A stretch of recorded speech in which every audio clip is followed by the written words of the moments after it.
Okay, I'm going to show you how in our introduction blog you can post a picture in your blog entry.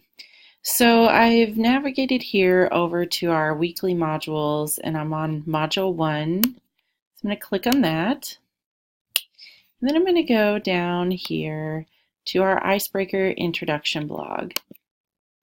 And once I'm here in the blog, I'm going to create my blog entry and I'm going to show you where you can add photos.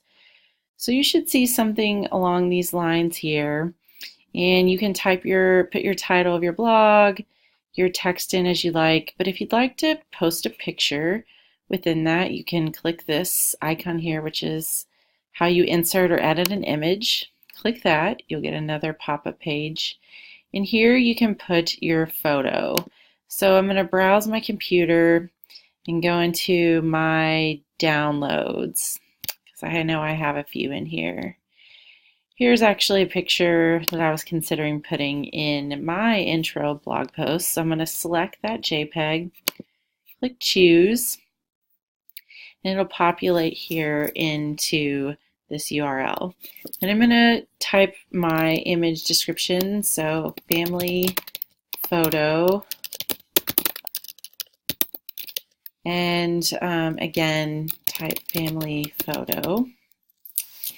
And then you go over to appearance. Now you see it's really big, and so something that I usually just do, I'll type 200 and then click over here and it'll auto populate the appropriate alignment. And then I come here, everything should automatically populate, click insert, and then there's my photo. Now you'll see it's turned. That's a problem with the iPhone photo. So actually if I took it out of my downloads, saved it to somewhere else on my desktop, then it would rotate appropriately. But you get the idea of how to insert an image, and then you can go on and continue to type your text. Once you're complete, you can save the entry, post the entry.